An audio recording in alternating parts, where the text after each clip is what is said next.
વિદ્યાર્થી મિત્રો કેમ છો? બધા મજામાં? વિદ્યાર્થી મિત્રો, આપણે ઇંગ્લિશની અંદર કોર્સ તમારે બધો પૂરો થઈ ગયો છે, બરાબર? અને ગયા વિડીયોમાં આપણે યુનિટ નંબર 6, બરાબર, યુનિટ નંબર 6 માં જે બુક ઇઝ કોલ્ડ, બરાબર, યુનિટ નંબર 6 માં આપણે એક્શન વર્ડનું રિવિઝન કરેલું હતું, બરાબર ને? કે મેં તમને ત્રણ સમજાવેલા હતા કે કયા શબ્દને અમુક શબ્દની આઈએનજી મૂકવામાં આવે છે, પછી કયા શબ્દને અંતે ઈના સ્થાને આઈએનજી અને મૂળાક્ષરને બેવડાવીને આઈએનજી, બરાબર? એ ત્રણ આપણે સમજાવ્યા હતા મેં તમને કે સ્ટેન્ડ હોય તો એમાં તમે આઈએનજી કરો તો સ્ટેન્ડનું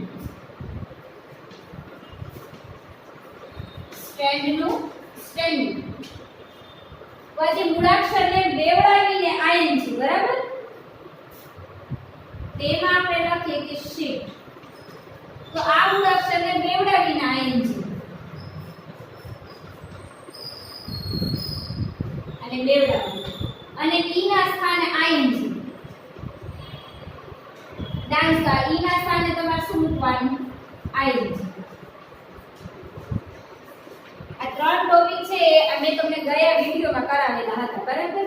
અને એનું તમને હોમવર્ક પણ મેં આપ્યું હતું કે એક્શન વર્ડ લખી અને પાકા કરવા, બરાબર? એ તમે પાકા કરી લીધા હશે. હવે એના પછીનો તમારે જે સ્વાધ્યાય પોથીની અંદર પ્રશ્ન છે કે ચિત્રો જોઈ પ્રશ્ન વાંચો અને યોગ્ય ઉત્તર વટે રાઉન્ડ કરો.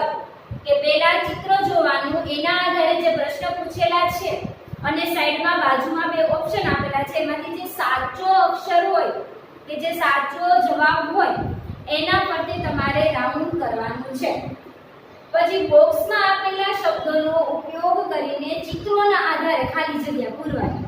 તો જે ચિત્ર આપેલું છે તમારે એના ચિત્રના આધારે તમારે એની ખાલી જગ્યા પૂરવાની. એટલે એક ચિત્રની અંદર તમારે બે પ્રશ્ન પૂછેલા છે અને ચિત્ર જો યોગ્ય વાક્યો સામે રાઈટની નિશાની કરી કે જેમાં તમને ચિત્ર બાજુમાં આપેલું છે એમાંથી જે ચિત્ર સાચું હોય, ચિત્રને લગતું સેન્ટેન્સ સાચું હોય એનામાં તમારે રાઈટનું ક્લિક કરવાનું છે, બરાબર? જે અત્યારે તમને સ્વાધ્યાય પોથીની અંદર જ તમને બતાવીશ. અને પછી છે ચિત્રો જોઈ પ્રશ્ન વાંચો અને ઉત્તર પ્રમાણે યસ અથવા નો માં ઉત્તર લખો, બરાબર?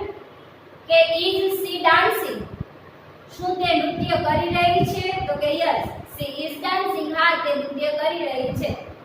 અથવા તો નો, સી ઇઝ નોટ ડાન્સિંગ, કે ના તે નૃત્ય કરી રહી નથી.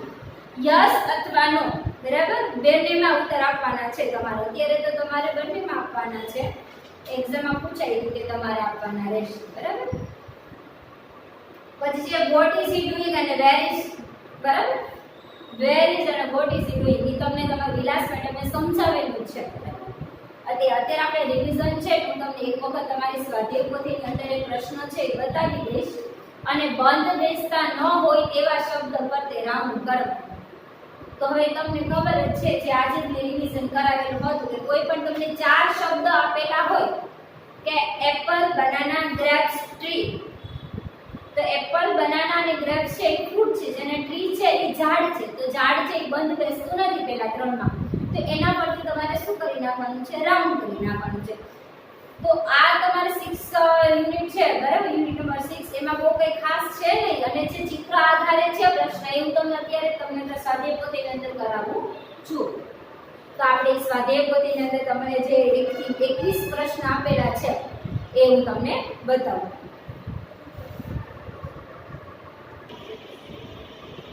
આ જો આ તમારું ચિત્ર છે, બરાબર ને? મોનું, રોકી, ડિમ્પુ, ગીટુ, કિટ્ટુ, કીકુ અને કુકુ, બરાબર? આ એના નામ છે. મોનું છે એ શું છે? મંકી છે. મોનું મંકી છે. રોકી છે એ શું છે? રેબિટ છે, એટલે કે સસલું છે. ડિમ્પુ છે એ શું છે? તો કે ડોગ છે. ડિમ્પુ ડોગ. પછી ગીટુ છે એ ગોટ, એટલે કે બકરી છે. ગીટુ ગોટ. કિટ્ટુ કેટ. કિટ્ટુ છે એ શું છે? કેટ છે. અને કીકુ છે એ ક્રો છે. કીકુ છે એ ક્રો છે. ને આ છે કુકુ, પેરોટ, બરાબર ને? હવે આના આધારે તમારે પ્રશ્નના જવાબ છે નીચે આપેલા છે, બરાબર ને? આપણે જોઈએ. Vote is the name of the rabbit?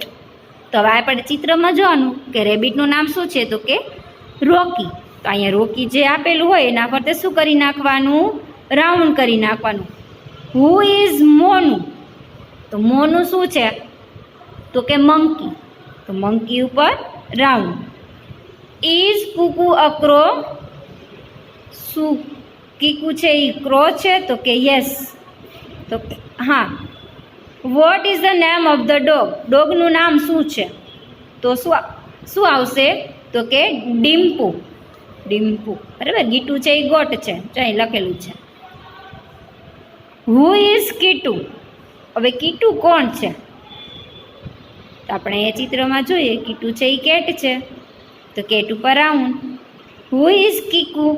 તો કીકુ શું છે? ક્રો. ક્રો ઉપર રાઉન્ડ. પછી what is the name of the goat? તો ગીટુ.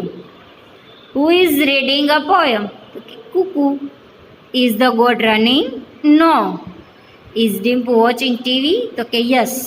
ડિમ્પુ છે એ ટીવી જુએ છે, જો ચિત્રમાં આપેલું જ છે, બરાબર ને. એવી રીતે તમારે જે 21 સુધી પ્રશ્ન છે, બરાબર ને, આવી રીતે યસ, નો અને જે બાજુમાં ઓપ્શન આપેલા હોય એના આધારે તમારે લખવાના રહેશે, બરાબર. પછી શું છે, બોક્સમાં આપેલા શબ્દોનો ઉપયોગ કરીને ચિત્રોના આધારે ખાલી જગ્યા પૂરો. એટલે ચિત્રો એટલે જો આવો, Rocky is running. Rocky is running. Kuku is reading a poem. જો એ પોયમ વાંચી રહ્યું છે.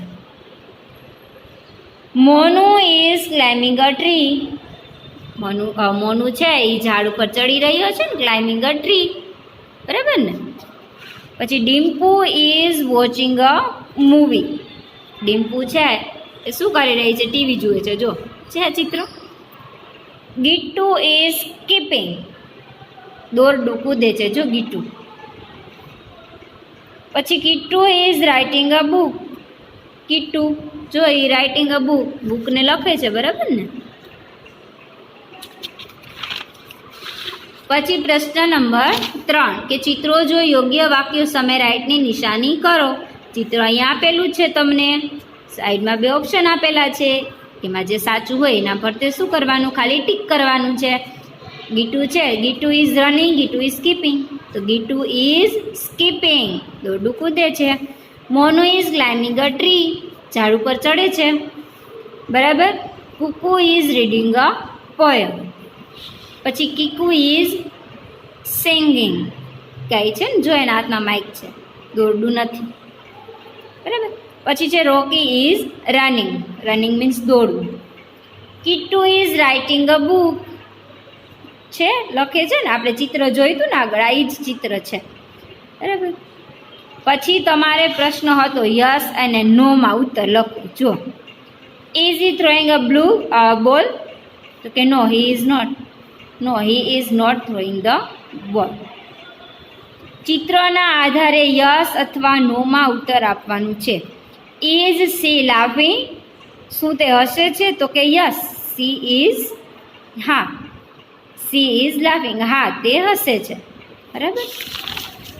એવા તમારે આવી રીતે ચિત્રો આપેલા છે, બરાબર. એ તમારે પાકું કરી લેવાનું રહેશે,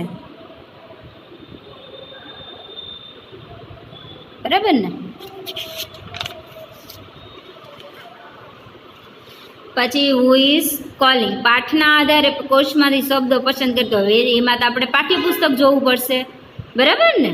એટલે તમારે જે પાઠ્યપુસ્તકમાં આ જે એક્ટિવિટી આપેલી હોય એમાંથી તમારે પાકી કરી લેવાની છે, અને સ્વાધ્યાય પોથીમાં તો તમારે લખેલી જ છે, બરાબર. એટલે આ બધી ખાલી જગ્યા છે એ પાકી કરી નાખવાની રહેશે.